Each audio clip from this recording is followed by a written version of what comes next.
I am Alex Carter, a 32-year-old man, the owner and CEO of a small but rapidly growing tech company in Austin, Texas. I used to believe that work and family were all I needed. However, I didn't realize that it was precisely my work, the thing I had dedicated my whole youth to building, that would cause me to lose everything. Life never goes according to plan. I once thought that with all my efforts, everything would eventually fall into place. I built the company from the ground up, starting from a cramped office with only a few employees to expanding it and having hundreds of clients. I was proud of what I had accomplished. Yet, as the company grew, it swallowed me whole, and I no longer had time for Emily, my wife. Emily was the woman I fell in love with the moment we met. She was smart, strong, and always made me feel like the luckiest man alive. But as my company slowly expanded, I failed to notice that something else was changing: our relationship. Day after day, I was busy with work, long meetings, and financial reports. Emily started showing up at dinner with a tired, distant expression, sometimes offering only forced smiles. Simple questions about her work that I asked were now met with dull, unenthusiastic responses. I thought she was just exhausted from her job, but then one night I noticed something very different. After a late day at work, I came home later than usual. The door opened and I could hear the sound of someone laughing from the living room. The laughter wasn't from Emily. I stopped, a sense of unease creeping up inside me. It wasn't the cheerful laughter of a relaxing evening, but something far more intimate. I climbed the stairs, following the sound. When I opened the living room door, I saw a sight that made my heart stop. Emily and Michael, my best friend, were sitting together on the sofa, just inches apart. Their faces were flushed, tears still visible on Emily's face. Michael, with a miserable grin, looked at me as if waiting for a miracle. At that moment, all I wanted to do was scream, but I couldn't. I just stood there, staring at them. "Alex," Emily burst into tears when she saw me. Her voice faltered, weak, as if she knew there was no explanation that would make sense. Michael stood up, but he couldn't escape my furious gaze. He tried to speak. "It's not what you think, Alex. Please let me explain." But I didn't want to hear anything else. Nothing could justify what I had just seen. The pain felt like a punch to my stomach. I had lost both my family and my best friend all at once. Confused thoughts rushed through my mind. Anger, despair, and humiliation made it impossible to stay calm. I lunged at Michael without thinking and punched him in the face. "You're my friend, Michael, but now you're nothing but a traitor," I snarled. Michael stumbled back, blood pouring from his nose. I turned back to look at Emily, still crying. "So you chose him, huh?" I asked, my voice as cold as ice. Alex sighed. Emily tried to explain, but I didn't want to hear it anymore. I didn't want to hear any more apologies, because I knew that no matter what she said, I would never trust her again. "We're getting a divorce," I declared, without hesitation. "Pack your things and leave my house immediately."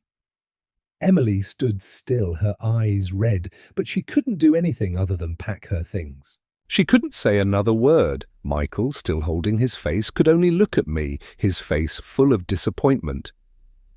I didn't say another word, no need to. They were no longer the people I had loved. Apologies or explanations were just empty words now. I walked downstairs and went back to my office. I started doing what needed to be done, cutting all contact, requesting the divorce, and deciding to sell my share of the company to Michael. Michael had betrayed me, and I couldn't let him continue destroying what I had built. I calculated carefully, raising the price of the shares to double their actual value, partly because I wanted revenge, but also because I didn't want to let him get away easily with his mistakes. That evening, I did something I never thought I would do. I updated my Facebook status to inform everyone of the truth. Emily and Michael betrayed me. I've divorced her and will sell my share of the company. I want no further contact with them. My post spread quickly. Messages of condolences and inquiries flooded in, but I didn't care. I felt an odd sense of relief, though I knew that everything wasn't over. Then a call came through from an unfamiliar number. A familiar voice spoke. "Alex, this is James, Emily's father." His voice was deep, filled with unmistakable concern. My heart raced. I didn't want to take any more calls after what had just happened, but for some reason I still pressed the button to answer. "What's going on, James?" I asked, my voice cold and exhausted. I just wanted it all to be over, but it seemed no one wanted to leave me in peace. "It's about Emily." "She's not." "Doing well, Alex. She's in the hospital." His voice trembled. "She can't take it anymore. The doctors say she might not make it." I froze, his words ringing in my head like a wave crashing over me. My mind was in turmoil. The anger, the rage, all the negative emotions tangled together. What had I done to make things turn out this way? Had I been too harsh with her? Or had I been wrong to let go too soon? But no matter what, I couldn't forget the betrayal. "Alex, I can't do anything anymore. She has always loved you. She just doesn't know how to face the issues inside her. I don't know what to do anymore. She loves you, but she has done the worst thing she could to you," James said, as if pleading for me to forgive his daughter. A surge of anger erupted inside me, but it was immediately wiped away by helplessness. "James, I can't do anything anymore. It's all over." "We really need you, Alex. I know she's wrong and I can't forgive her, but she's falling apart. Alex, she wants to see you. She asked me if you could come." His words made me hesitate, unsure of what to do. I am a man of reason, but at this moment, emotions overwhelmed everything. After all, this was the person I had once loved, the person I had thought would walk through life with me. Finally I sighed, deciding to set everything aside. I couldn't refuse him. "All right, I'll come," I said in a deep, cold voice, as if even I could recognize what I was saying. The hospital was eerily quiet at this hour. I stood before the emergency room, looking down the long, sterile hallway where patients were being cared for. The lump in my throat made my legs feel like they were made of lead. I didn't want to be here, didn't want to face Emily, but part of me still felt responsible. How could I completely sever ties with her when our past was still a part of me? James greeted me at the door to the room, his eyes filled with sorrow and exhaustion. He led me inside. When I entered, I saw Emily lying in the hospital bed, the light from the night lamp casting a glow on her pale face. She looked like she had just gone through a terrible emotional storm. Her face was gaunt, her eyes swollen, but when she saw me, those eyes flickered with a glimmer of hope. "Alex," she called my name weakly, as though seeking salvation from me. I stood silently by the window, not daring to come any closer. She could see me, but I didn't know how I could face her. "Do you know what you've done?" I asked, my voice dry, unable to hold back my emotions. "You've betrayed me. You slept with my best friend, the one I trusted." Emily looked at me, her eyes bloodshot from crying, but she didn't say anything. It seemed she was trying to find some small part of herself in my gaze. "You can't understand, Alex. I was wrong, I know." But she choked on her words, her voice trembling. "I don't know why I did it. I felt so alone. You weren't the same anymore. The company, the work, everything took you away from me. I couldn't tell you I was in pain because you were always busy. And then Matt, Matt was the only one there, the only one who listened to me. And I was wrong. I know I was wrong. I looked at her, feeling like the whole world was collapsing around me. Her apologies could soothe the pain, but I couldn't forget. It was too late. I couldn't imagine continuing to work with Matt after this. The company, the relationship, everything would just be irreparable ruins. You say you felt lonely, but what about me? I did everything to ensure our life, to build a future for both of us. And you? What did you do? I blurted out, knowing that I was saying things that hurt both of us. Emily choked up, looking at me like a child pleading for forgiveness. I just want you back, Alex, but now I know I've lost everything. What can I do to make up for this? I'll do anything. I love you. I've always loved you. But I've ruined everything, she said in a soft voice. But nothing could change the truth inside me. The anger still lingered like an unhealed wound. Love could save, but it couldn't erase the betrayal. You've lost me now, Emily, I said, my voice devoid of compassion. I won't come back. It's over. Emily looked at me one last time, her eyes full of regret, and as for me, there was nothing but emptiness, as if everything had been taken from me. I left the hospital in silence. Every step I took echoed in my ears as a reminder that I would never return to the past. But deep down, I knew I would have to face Matt, and I couldn't forgive him, no matter the reason. The betrayal had cost me too much, and this time I wouldn't let anyone hurt me again. When I got home, the silence felt unnerving, strange. This house, the place I had once thought would be our home, had become a cold, empty space.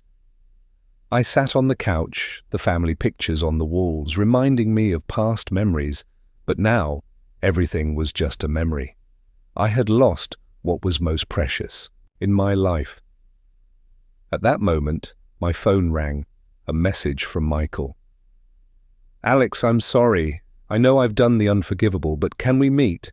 We need to talk. The message felt like a punch to my face. I didn't want to meet him. There was nothing left to say. Michael had betrayed me. He was my best friend, and now he was nothing but a disgusting person in my eyes.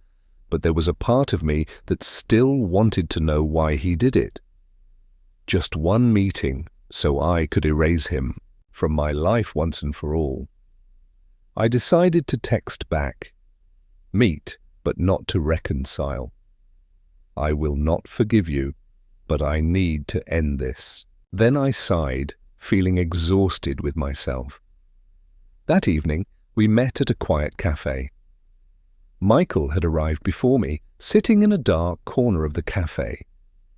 He looked haggard, his face bruised from our earlier confrontation. I sat down, not looking at him, just focusing on my coffee. Michael took a deep breath, then looked at me with a guilty expression. Alex, I don't know what to say. I know I was wrong, very wrong, but I couldn't control my emotions, Michael said, his voice trailing off, tired. Why, Michael? I couldn't hold it in anymore. Why did you do that? Why betray me? I trusted you. I considered you family. You knew how much I loved Emily.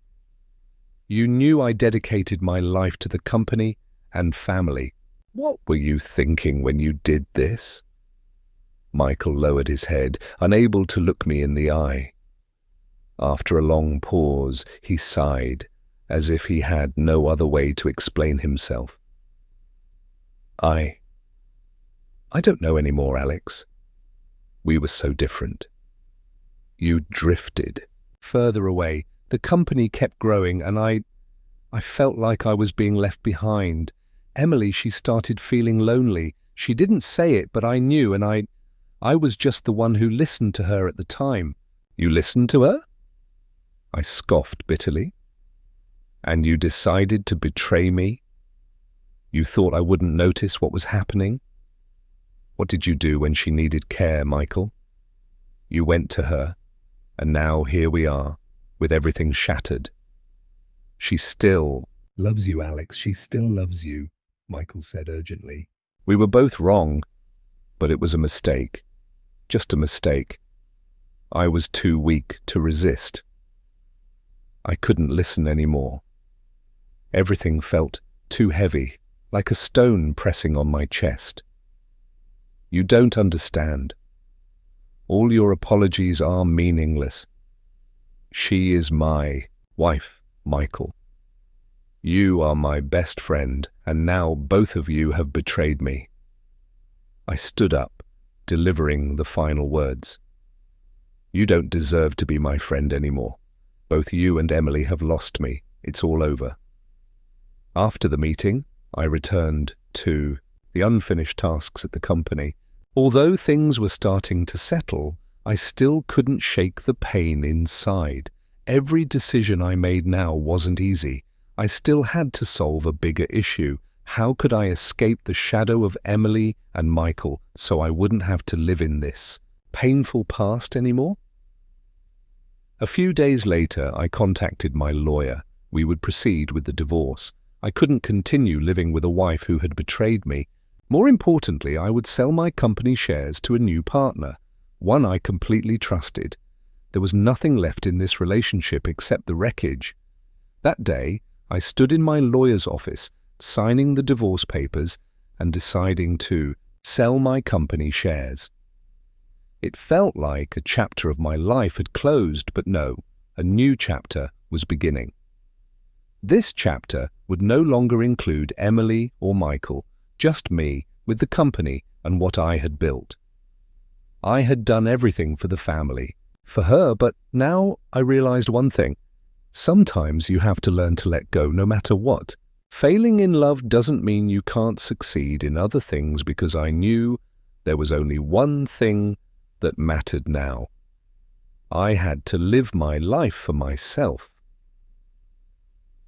When I returned to the office, Michael contacted me again, this time by text. You can't do this, Alex. We were once best friends. Don't let this ruin everything. I looked at my phone screen, gripping it tightly, but then I just hit delete and threw the phone on the table. Nothing could change the truth. Everything was over. It was just me and the road ahead. I sat in my office, an ordinary morning like any other, but the feeling in my heart was far from ordinary. Yesterday, I had signed the divorce papers. My life had turned a new page, and though I couldn't go back to the days that had passed, I could deny that I felt a strange sense of relief, as if a part of me had been lifted. But there was one thing I couldn't let go of, the price I had to pay for all of it. A week after the divorce decision, I notified my team about selling my company shares. While this wasn't an easy decision, I knew the company wouldn't grow if I had to continue working with the people who had hurt me. The employees were all surprised when I announced I would sell most of my shares to a new partner, but I had no other choice. Honestly, I didn't know if I could keep working with Michael after everything that had happened. He had broken my trust, and I couldn't let that betrayal affect my decisions in business. I couldn't let him continue running my company, and I was sure I couldn't be friends with someone who had betrayed me like that. But just when I thought everything had settled, a phone call from my lawyer startled me. I quickly answered, the anxiety rising within me. I was used to receiving updates from my lawyer about the progress of the divorce, but this time, Karen, my lawyer, sounded off. Alex, I think we need to talk right now, she said, her voice serious. What's going on? I asked, tension beginning to spread through my body. Kate, Michael's wife, she's threatening you. She's hired a lawyer and is trying to stop you from selling your company shares. Karen's voice sounded tense. She's threatening to file lawsuits and cause serious trouble for your business. My eyes narrowed, frustration and anger washing over me. At this point, I couldn't help but think about how Kate, Michael's wife, was still finding ways to hurt me, even though she was no longer a part of my life. She can't do anything. I tried to stay calm, but my voice still betrayed my anger. Not exactly. Kate is trying to attack the company from the inside. She's connected with an investment group and could shake the foundation of the company if we don't handle this immediately. You need to prepare for this, Karen said. At that moment, I felt like a hammer had struck my head. Kate and Michael had not only betrayed me emotionally, but now they were trying to destroy the company I had worked so hard to build. I realized this battle wasn't over. It had only just begun. That evening, I decided to call Michael. I couldn't let him keep avoiding responsibility. Despite the rage inside me, I knew I had to face him, not for friendship, but for justice. I needed to make it clear once again that he couldn't escape the truth. Michael picked up as soon as I called, his voice sounding tired and worried. Alex, I know we've drifted too far apart, but I really don't want things to go any further. What's going too far, Michael? I asked, my voice stern. You and Kate have destroyed everything.